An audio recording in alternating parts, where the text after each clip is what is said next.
요한복음 17장 14절에서 19절까지 저와 여러분이 한 절씩 교독하여 읽겠습니다. 내가 아버지의 말씀을 그들에게 주었사오매 세상이 그들을 미워하였사오니 이는 내가 세상에 속하지 아니함 같이 그들도 세상에 속하지 아니함으로 인함이니이다.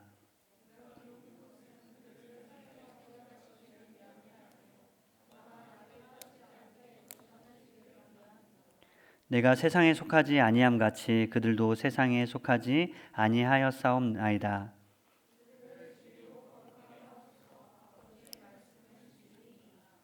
아버지께서 나를 세상에 보내신 것 같이 나도 그들을 세상에 보내었고 또 그들을 위하여 내가 나를 거룩하게 하오니 이는 그들도 진리로 거룩함을 얻게 하려 함이니이다.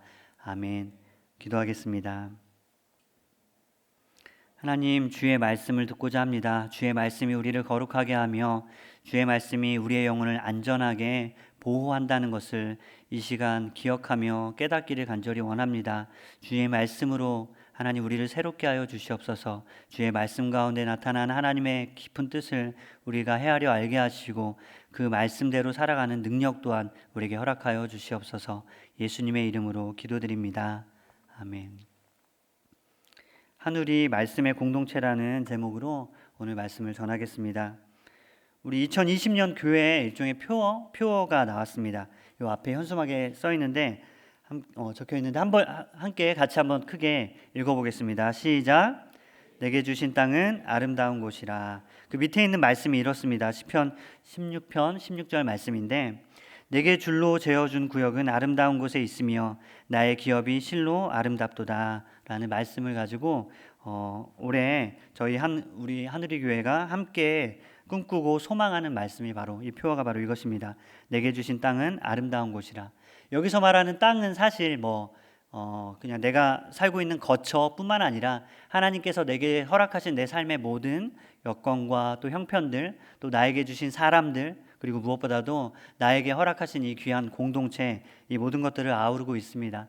그래서 아마 이제 이 말씀, 이 표어에 따라서 담임 목사님께서는 1, 2부 예배 그리고 2주에 한 번씩 3부 예배 때 이 주제에 맞게 말씀을 전해 주실 것입니다. 그래서 우리가 함께 꿈꾸면서 나에게 하나님께서 주신 땅, 나에게 허락하신 모든 것을 귀하게 받아들이고 또 그것을 통해서 하나님의 뜻을 이루어가기를 우리가 소망할 것입니다.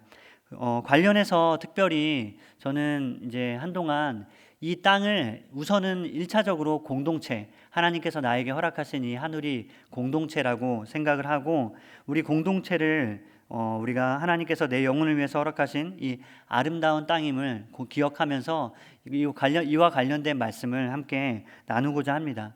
여러분의 신앙은 안전하십니까? 지금 여러분의 신앙을 스스로 점검하고 돌아보자면 큰 문제가 없고 혹은 자기가 조금 위축돼 있거나 혹은 자기가 지금 그래도 내가 살아온 날들을 돌아봤을 때 내가 어느 정도 내 신앙이 최고조에 이르렀다라고 말할 수 있나요?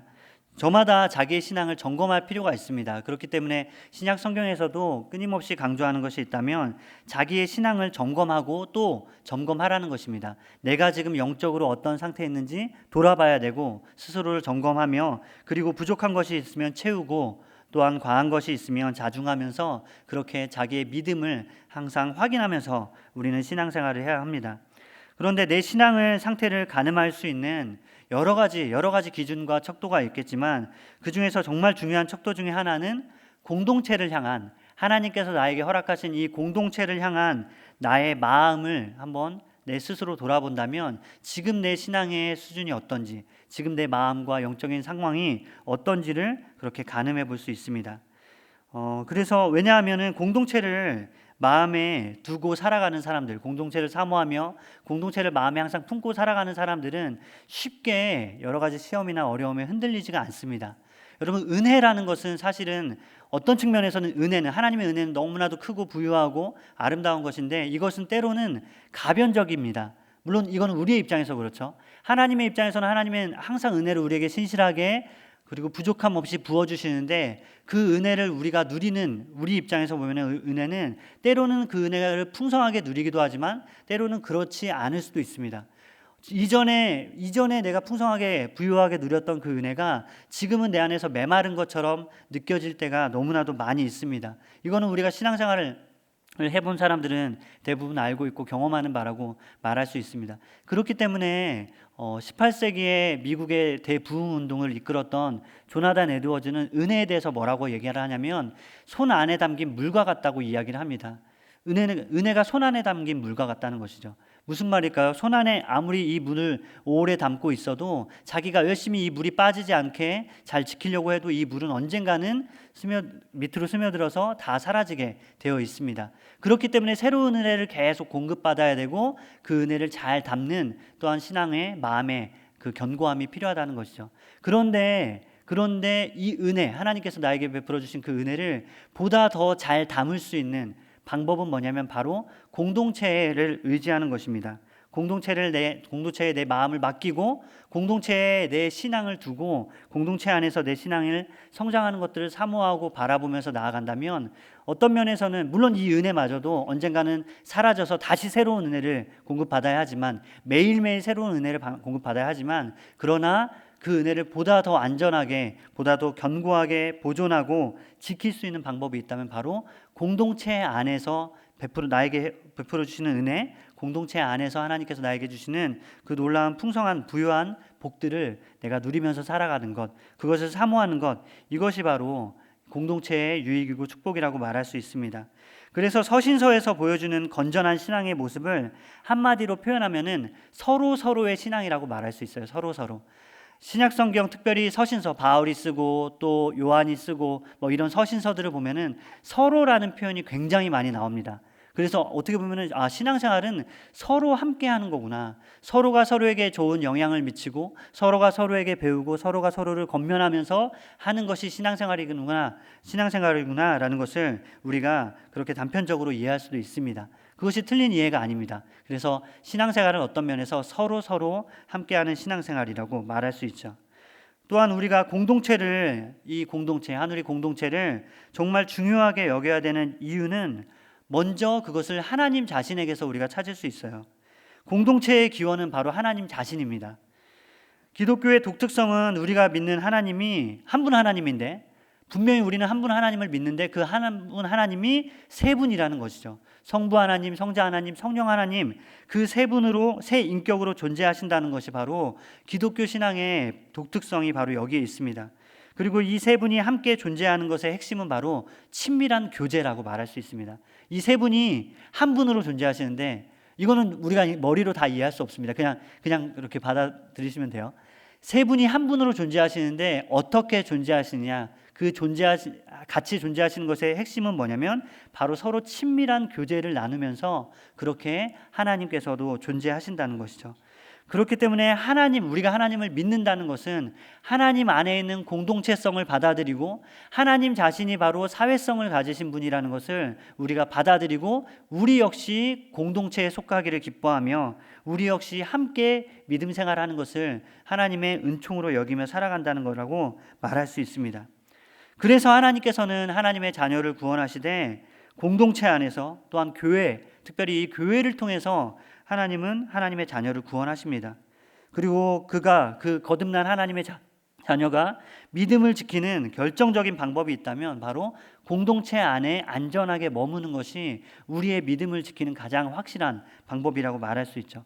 왜냐하면 사람들은 내 믿음을 지키는 방법에 있어서 어떤 사람은 자기의 머리를 활용합니다. 자기가 열심히 공부하고 또 열심히 지식적인 것들을 얻어서 그렇게 믿음을 지키려고 하는 사람들이 있습니다.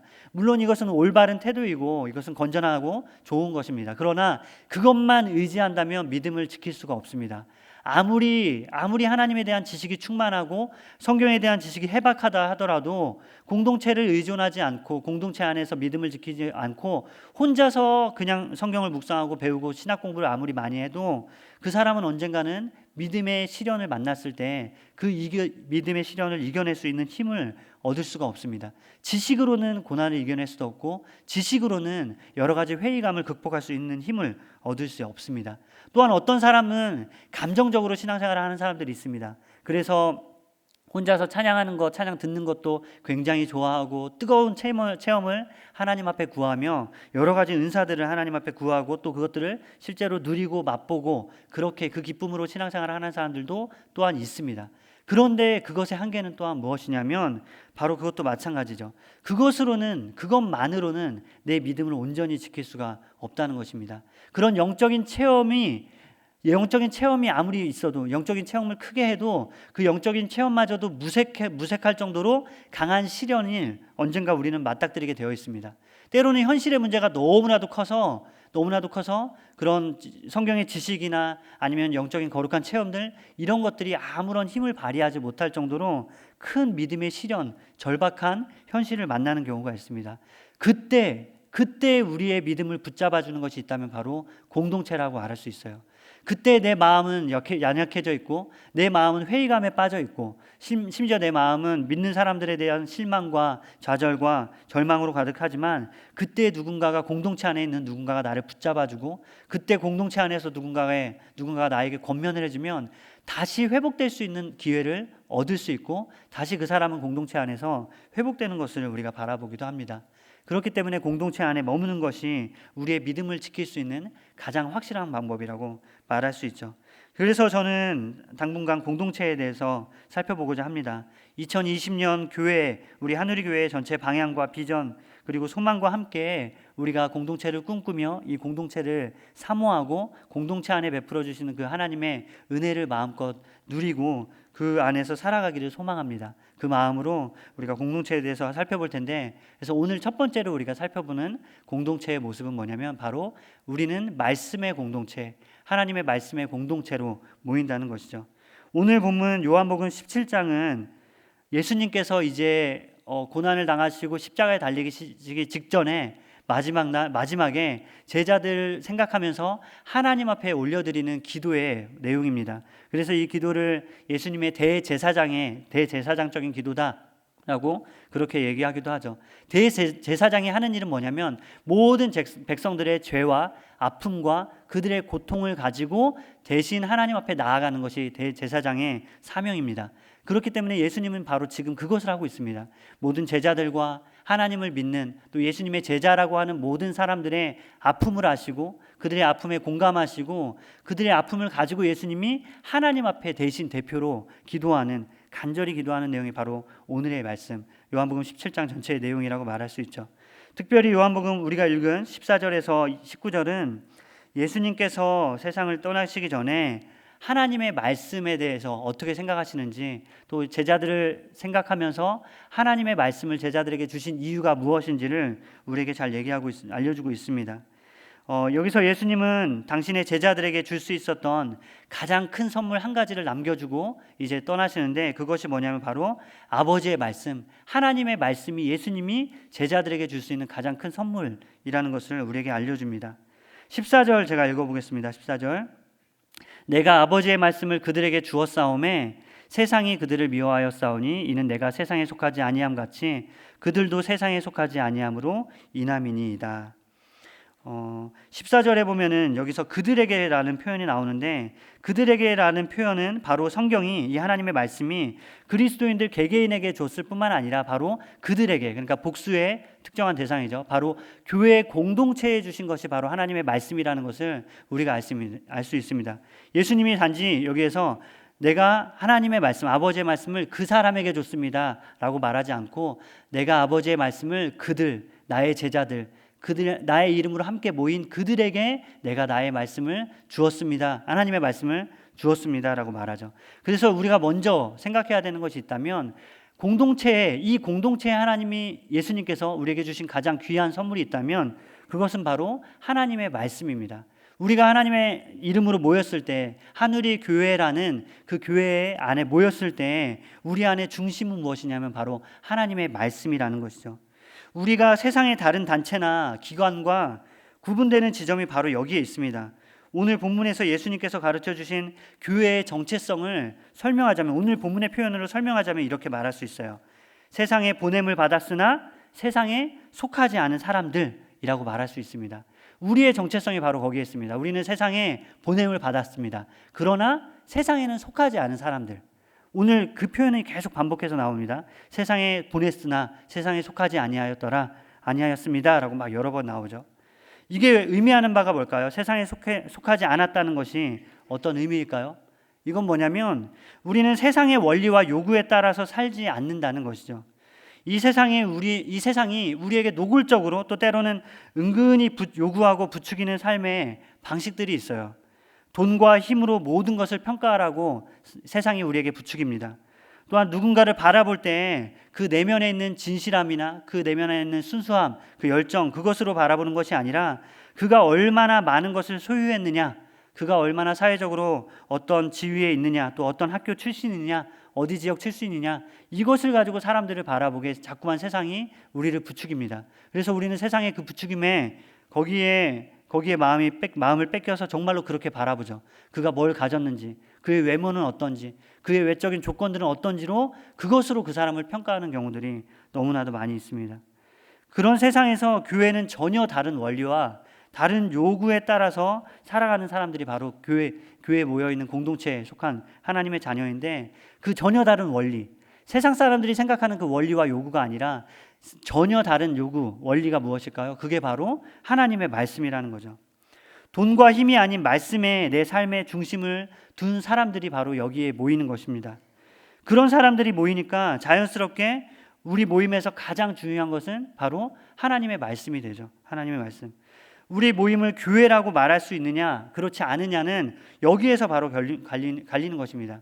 우리가 화목하게 모인다고 해서 우리가 교회다라고 말하는 것은 아니에요.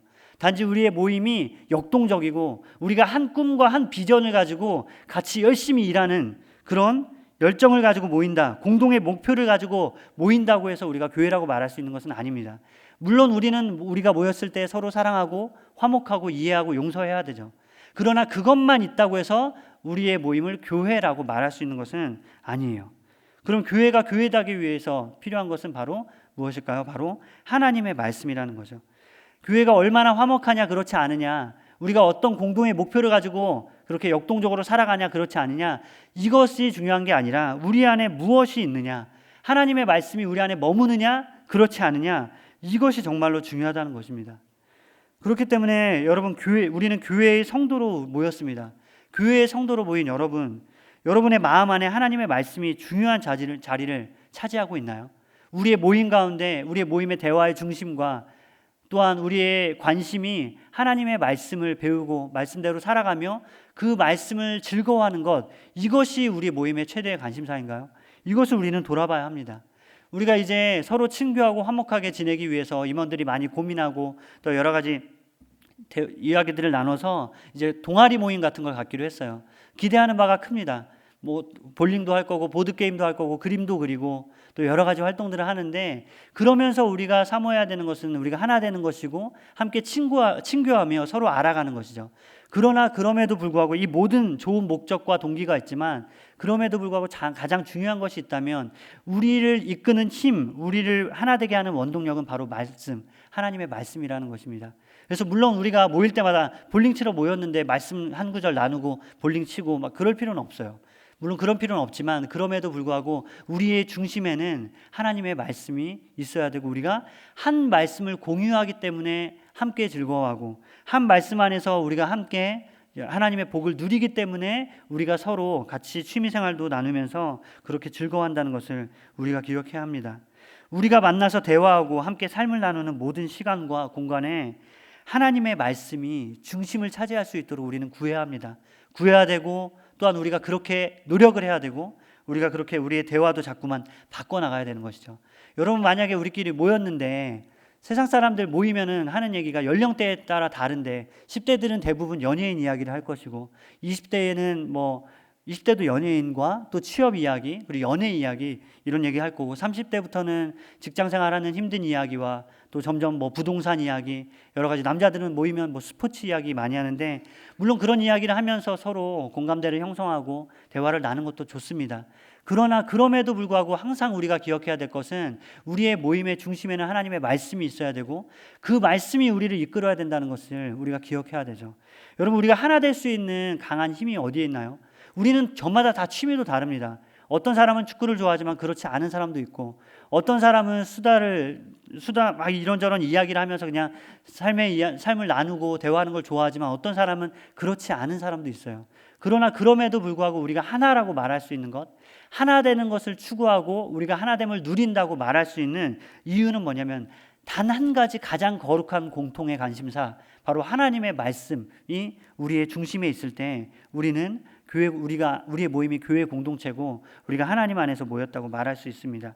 일주일에 한 번씩 교육자 모임을 합니다. 매주 금요일 아침마다 낮에 혹은 낮에 아침에 교육자들이 모여서 이런저런 교회에 대한 일들을 돌아보고 또 점검하고 여러 가지 계획들을 이제 같이 논의하고 추진합니다. 그런데 그때 항상 우리 모임의 중심이 되는 것은 바로 하나님의 말씀이죠.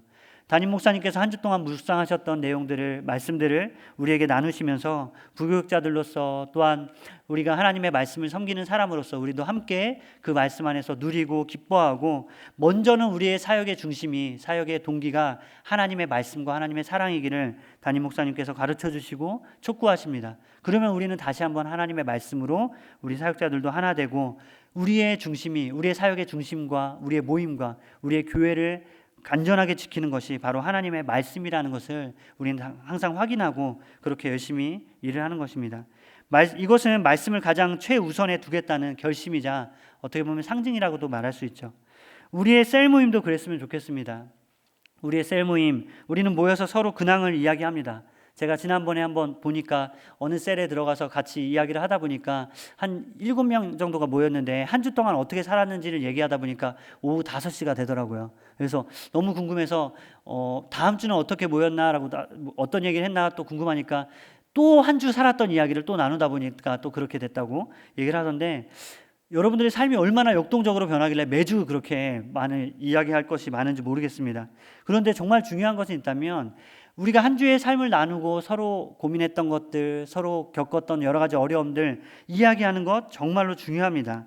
왜냐하면 서로 근황을 이야기하면서 서로 공감해주고, 그리고 서로 만져주고 서로 위로해주는 것, 우리는 교회 공동체 안에 모였기 때문에 우리 안에 사랑의 원리가 있기 때문에 그것 중요합니다. 물론 중요합니다.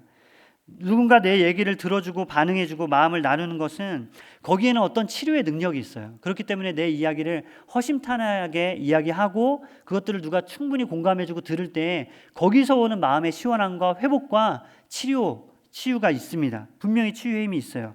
그러나 그것으로는 서로의 근황을 이야기하고 서로 공감해주고 그 정도로는 우리의 영혼이 거듭나지는 못합니다.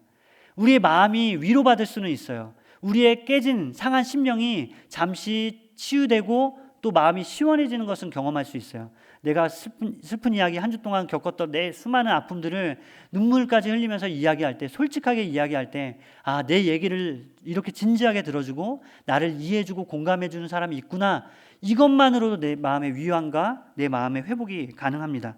그러나 우리가 하나님의 이름으로 이 교회에 모이는 것은 단지 마음의 위로받기 위함이 아니라, 단지 우리 마음이 회복되는 정도, 그것을 바라는 것이 아니라 우리는 영혼의 구원을 위해서 모였습니다.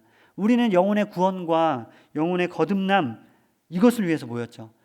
우리가 서로 공감해주고 마음 이야기 받아주고 그런 것은, 거기에는 죽은 영혼을 살리는 능력은 없습니다. 상한 심령을 고쳐주는, 만져주는 치유의 힘 정도는 있지만, 그러나 죽은 영혼을 살리는 능력은, 서로 얘기를 허심탄회하게 얘기한다고 해서 거기에는 그런 능력은 없어요. 그런 능력은 어디에서 나타나죠? 하나님의 말씀밖에 없죠. 하나님의 말씀만이 우리의 죽은 영혼을 살릴 수 있고, 우리의 죄 가운데 있는 우리의 그 영혼을 하나님의 나라로 인도할 수 있는 것, 이것은 오직 하나님의 말씀밖에 없습니다. 그렇기 때문에 우리가 성도라면, 하나님의 자녀라면 우리는 말씀으로 살며 또한 교회에 모여서 말씀의 공동체 안에 모여 말씀을 나누는 것을 우리가 가장 큰 유익과 기쁨으로 누려야 되는 것입니다. 여러 가지 부수적이고 부차적인 이 유익과 기쁨과 만족들이 있어요. 교회를 다니면서 얻게 되는 여러 가지 정말 수많은 복이 있습니다.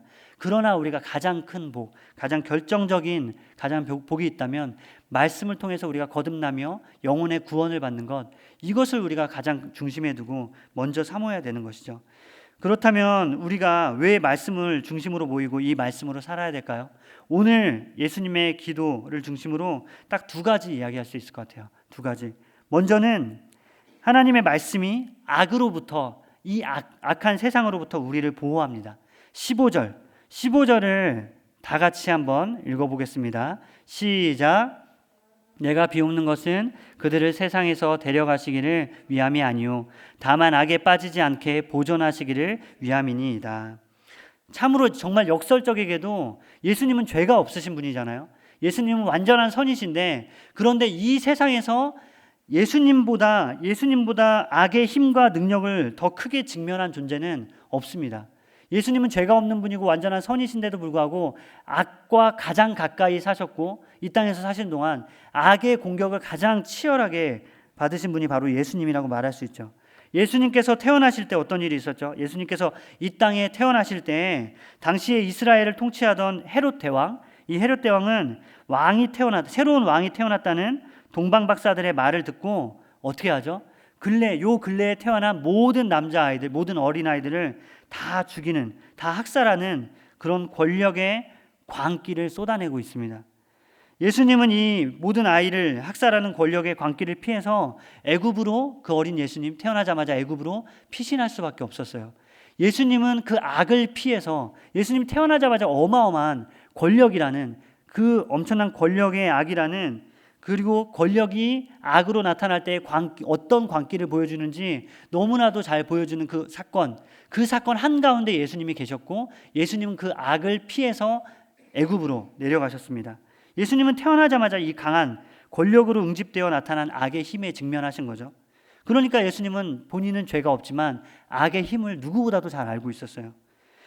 예수님이 이제 성인이 되어서 세례 요한에게 세례를 받고, 또 이제 본격적으로 구원 사역을 시작하면서, 공생의 사역이라고 흔히 얘기하죠. 이 공생의 사역을 시작하면서 예수님은 광야에서 40일 동안 금식 기도를 하십니다. 그리고 40일 기도를 마치시고 신체적으로는 굉장히 약해져 있는 그때 사탄이 예수님에게 찾아오죠.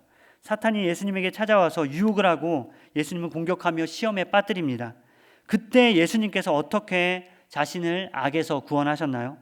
사탄의 계속되는 공격에 예수님은 이렇게 맞서세요. 기록되었으되 사람이 떡으로만 살 것이 아니요 하나님의 입으로 나오는 모든 말씀으로 살 것이다 라고, 이 말씀으로 사탄의 공격에 맞서셨습니다. 예수님은 그 절묘한 유혹의 순간에 성경 말씀을 떠올리시면서 그 말씀을 붙잡고 승리하셨던 거예요. 그리고 성경은 뭐라고 이 사건을 묘사하면서 뭐라고 마지막에 나오냐면 이렇게 묘사합니다. 사탄이 잠시 예수를 떠났더라라고 얘기해요. 무슨 말이죠? 사탄은 이제 예수님이 사탄의 공격을 맞받아치고 사탄과의 싸움에서 예수님이 승리하니까 잠깐 사탄이 떠납니다. 그러나 이내 다시 예수님께 사탄이 돌아와서 끊임없이 예수님을 공격하고 못살게 구는 거죠. 사탄이 어느새 다시 와서 예수님을 공격했다는 것입니다. 그러니 예수님은 누구보다 악의 집요함과 교활함을 누구보다 더 잘 아셨죠. 경험을 통해서 그걸 예수님이 아셨던 거죠. 그러니까 예수님은 이제 사랑하는 제자들을 이제 세상에 남겨두시면서 마음에 어떻게 보면은 초조함과 불안함과 염려스러운 마음들이 있었습니다. 예수님은 누구보다 이 악이, 사탄의 권세가 너무나도 강하다는 것을 알기 때문에 이제 예수님은 제자들을 떠나서 승천하실 텐데, 그럼 이 제자들은 어떻게 하지?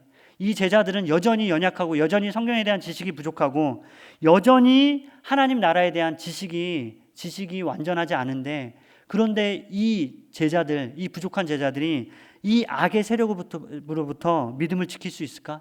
누가 이 악의 권세로부터 이 제자들을 보호하지?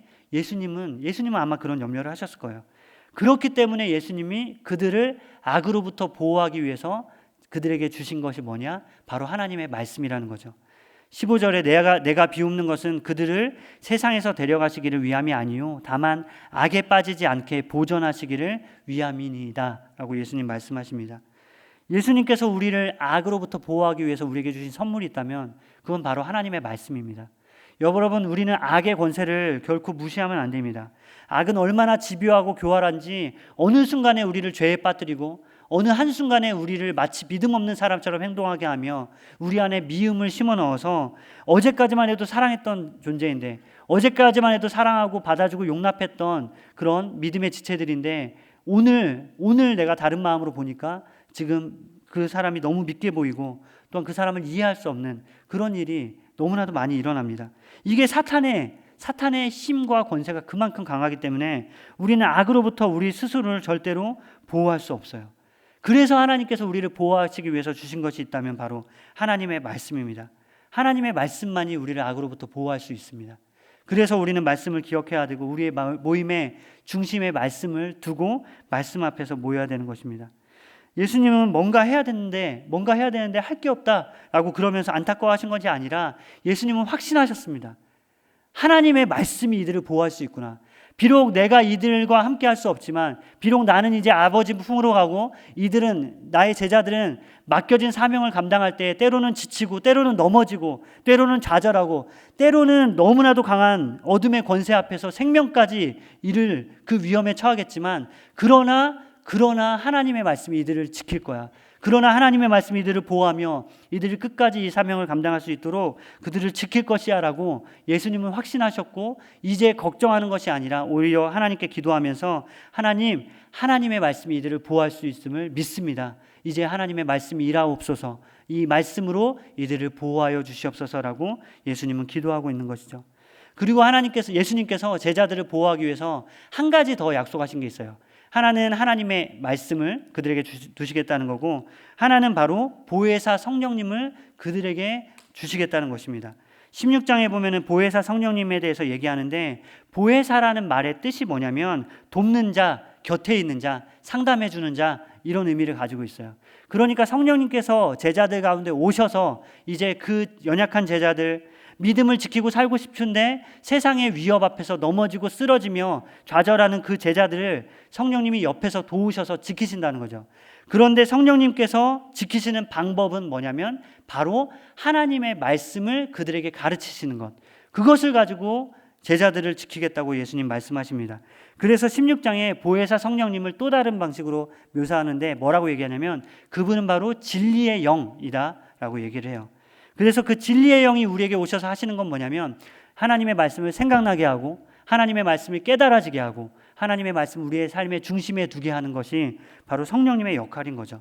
여러분, 그래서 하나님께서 우리가 하나님으로부터 보호받고 싶다면, 우리의 영혼이 안전하게 거하고 우리의 심령이, 영혼뿐만 아니라 우리의 몸과 마음이 이 땅에서 안전하게 거하고 싶다면, 안전한 삶을 살고 싶다면, 여러분, 우리의 방법은 한 가지밖에 없어요. 하나님의 말씀을 우리의 내 삶의 중심에 두는 것입니다. 말씀을 가까이 하고 그 말씀이 내 삶을 보호할 수 있다는 믿음으로 날마다 말씀으로 내 삶의 보호막을 치는 거예요. 그렇지 않으면 어느 순간에 사단의 권세와 노력이 내 삶에 침투해서 내 영혼에 들어와서 나를 무너뜨리고 나를 좌절시킬지 우리는 알 수 없습니다. 여러분, 교회 공동체에 모여서 같은 말씀과 같은 영 안에서 예배드리는 것, 그리고 내가 깨달은 말씀을 나누는 것, 말씀이 내 삶에서 어떻게 역사했고 무너진 내 마음에 어떤 위로를 주었는지 고백하는 것, 이것은 우리가 교회에서 매주 하는 것인데, 여러분, 우리는 이것을 매주 하니까 너무 소홀하게 여깁니다.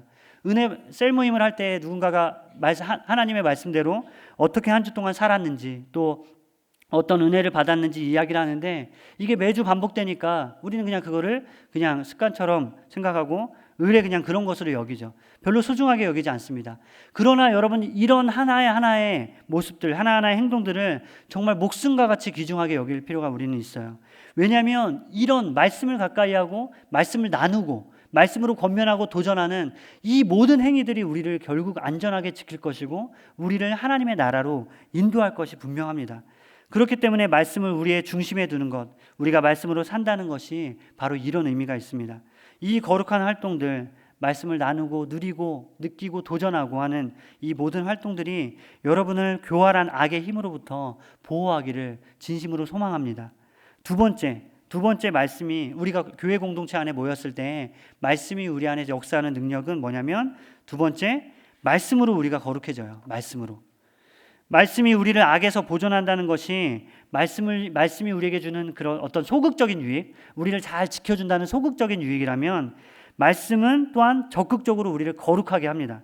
그러니까 단지 착한 사람, 죄를 안 짓는 선한 사람이 되게 한다, 이 정도가 아니라 우리를 능력의 사람이 되게 하는 그 힘이 하나님의 말씀 안에 있어요.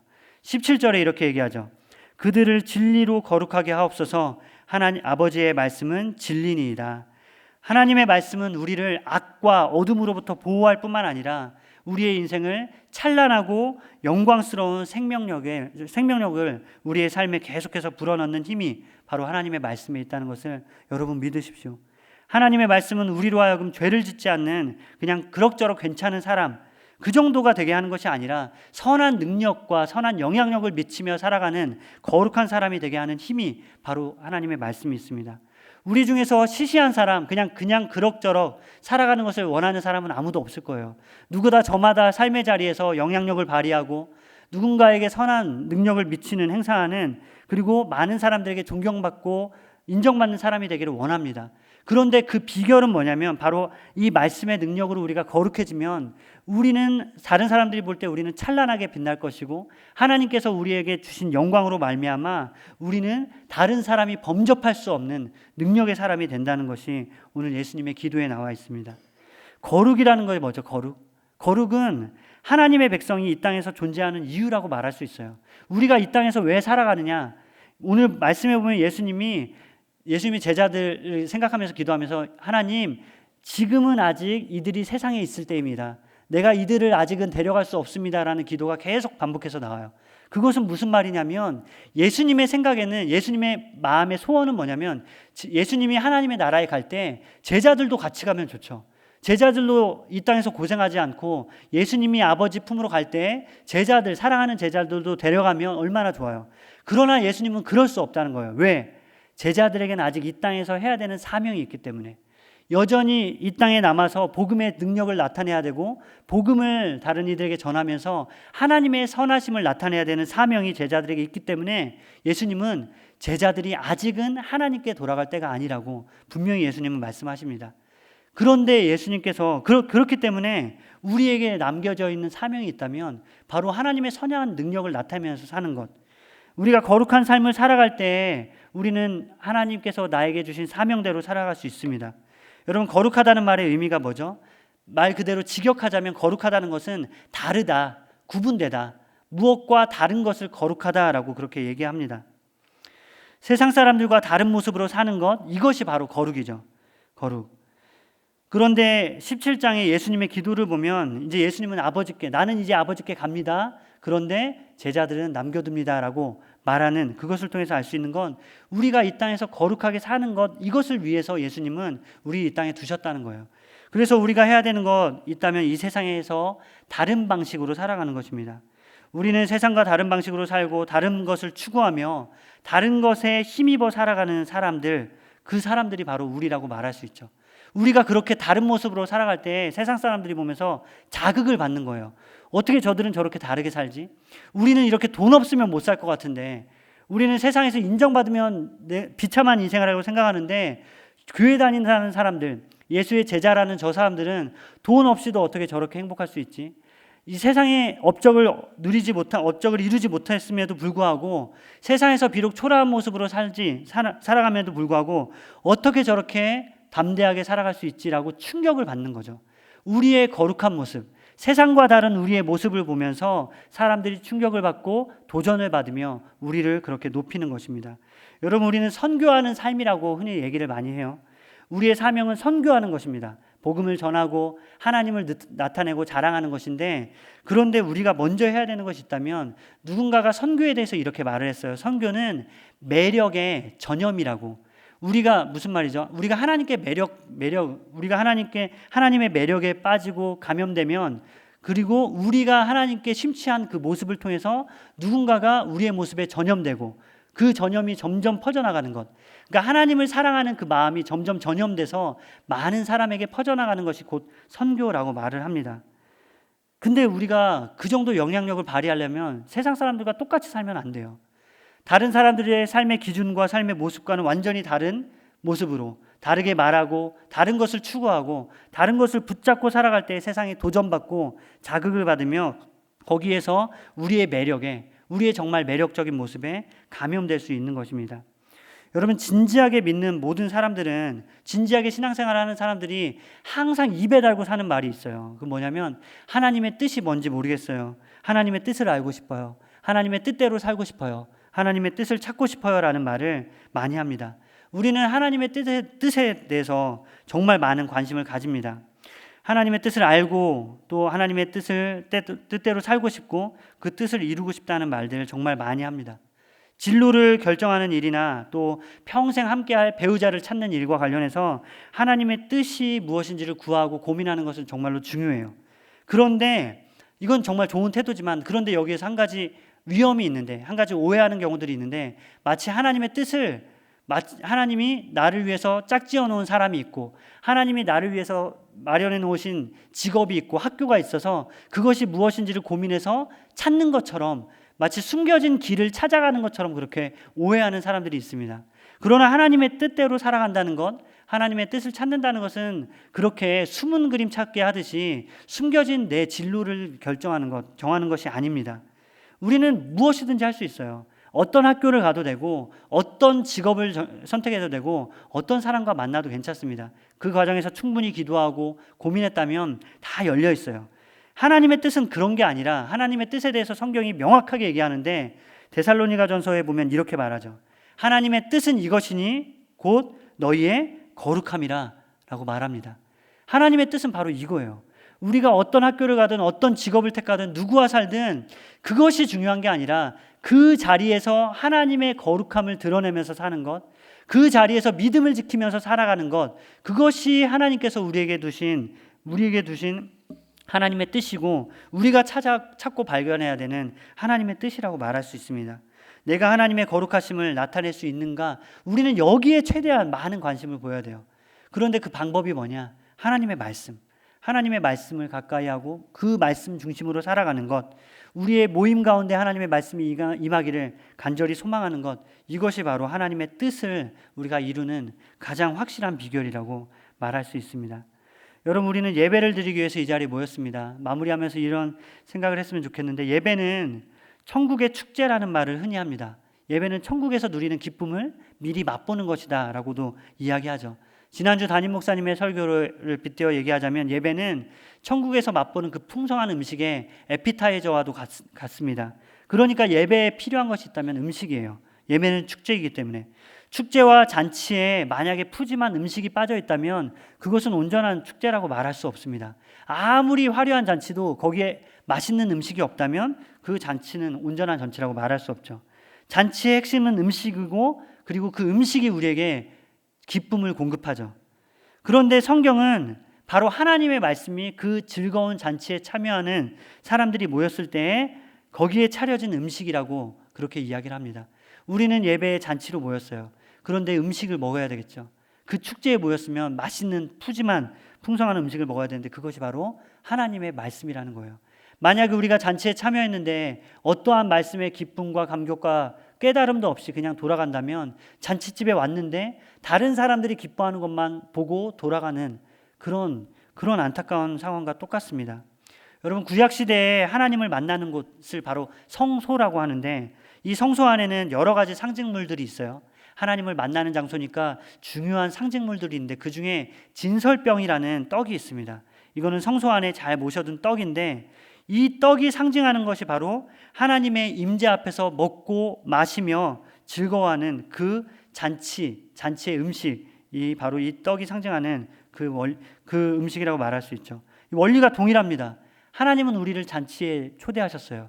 이 잔치를 여신 분은 바로 하나님이시고 이곳에서 하나님께서 여신 잔치를 누리면서 즐거워하고 여기서 하나님이 주시는 기쁨을 마음껏 누리면서 우리는 돌아가야 합니다. 그런데 말씀이 없다면 이 잔치는 아무런 의미가 없어요.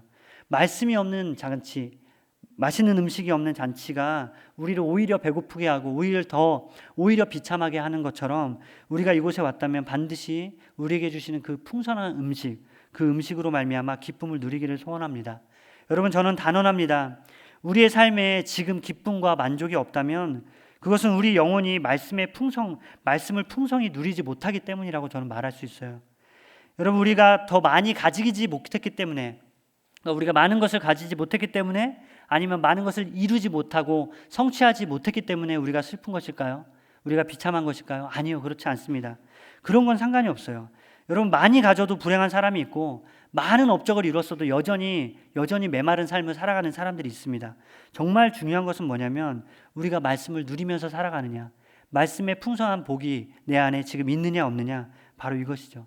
문제는 하나님의 말씀의 부재이며 말씀의 기근이고 말씀의 메마름입니다.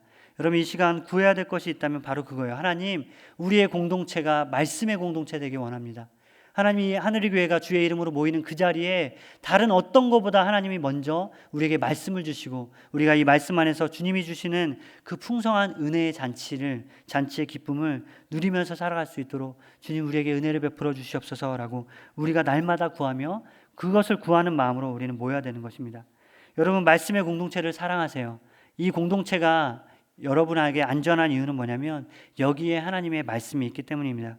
말씀의 공동체에 내 삶을 맡기고 우리 하늘의 교회, 하늘의 청년부가 말씀의 공동체가 되기를 사모할 때 하나님께서 이 공동체를 통해서 우리의 믿음을 일으켜 세워주시며 우리의 삶을 안전하게 이끌어 가실 것을 우리는 소망하고 믿고 바라봅니다. 이 시간 같이 기도하겠습니다. 함께 기도할 때 같이 한번 기도했으면 좋겠는데, 여러분, 우리 안에 무엇이 있는지 한번 돌아보세요. 우리 안에 혹시 서로를 향한 서운한 마음이나 서로에 대한 섭섭함과 미운 마음들, 또 불편한 감정들이 있다면 다른 것이 아니에요. 다른 것이 아니라 우리 안에 지금 말씀이 없기 때문입니다. 혹은 내가 교회로 모이고 또 이 공동체 안에 오지만 오고 가는 것이 내가 기쁘지 않고 여전히 마음에 공허함이 있다면 그것은 내가 이 공동체 안에서 말씀의 유익과 말씀의 능력을 경험하지 못하기 때문입니다. 여러분, 이 시간 구해야 할 것이 단 한 가지 있다면 하나님이 이 공동체가 말씀의 공동체가 되게 하여 주시옵소서. 우리의 공동체에 하나님이 말씀을 주시고 말씀을 통하여서 나에게 주시는 그 놀라운 은총을 이 공동체 안에서 누리며 살아갈 수 있도록 은혜를 더하여 주시옵소서. 하나님, 우리 모든 사람들이, 이곳에 오는 모든 사람들이 한 사람도 예외 없이 말씀 안에서 기뻐하며 이 말씀의 풍성한 음식을 맛보고 즐거워하기를 원합니다. 주님, 도와주시옵소서. 말씀의 은혜를 우리에게 허락하여 주시옵소서 하고 이 시간 하나님 앞에 한번 기도하며 나아가겠습니다. 함께 기도합니다. 하나님, 이 시간 우리에게 주신 이 말씀을 우리가 기억하며 붙잡습니다. 하나님, 이 말씀이 우리를 살리며 이 말씀이 우리를 안전하게 이끌 것을 우리는 믿습니다. 주님, 우리는 악으로부터 우리 스스로를 지킬 수 없고 보호할 수 없기 때문에 예수 그리스도께서는 하나님의 말씀을 제자들에게 주셨고 또한 우리들에게 주셨음을 우리가 믿고 바라봅니다. 주님, 이 말씀으로 모인 우리들에게 주의 놀라운 은혜를 허락하여 주시옵소서.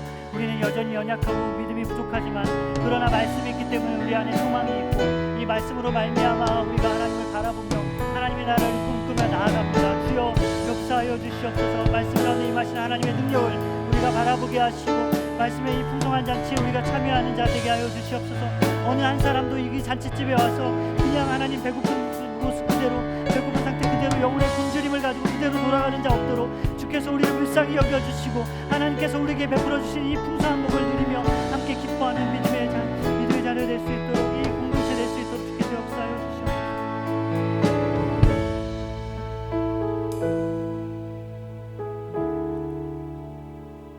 하나님, 우리의 영혼은 이 공동체 안에 있을 때 안전하다는 것을 우리의 마음에 새기기를 간절히 원합니다. 하나님, 우리의 믿음은 때로는 흔들릴 것입니다. 여러 가지 시험과 고난과 여러 실패가 거듭되면서 우리는 좌절하고 때로는 하나님을 향한 우리의 믿음마저도 의심할 때가 분명히 있을 것입니다. 그럴 때에 공동체가 우리를 지켜줄 수 있습니다. 그때 말씀의 공동체가 이 말씀을 통해서 우리를 다시 한번 권면하며 위로하고 우리에게 새 생명을 더하여 줄 줄을 우리는 믿습니다. 주님, 우리 공동체, 하늘의 공동체가 말씀을 더욱더 사모하는 공동체가 되게 하여 주시옵소서. 우리의 모임의 중심에 하나님의 말씀이 있기를 원합니다. 우리의 나눔에 하나님의 말씀이 있길 원합니다. 우리가 누군가를 위로하고 권면할 때 하나님의 말씀과 하나님의 사랑으로 그렇게 권면하기를 간절히 원합니다. 주여, 말씀을 통하여서 우리를 악으로부터 보호하여 주시옵소서. 하나님의 말씀으로 우리를 거룩하게 하여 주시옵소서. 이 말씀을 더 붙잡는 자들 되게 하시고 이 말씀이 머무는 하나님의 공동체, 이 하늘 공동체를 우리가 더 사모하며 우리의 모든 것을 여기에 두고 맡기며 그렇게 살아가는 믿음의 사람이 될 수 있도록 주께서 역사하여 주시옵소서.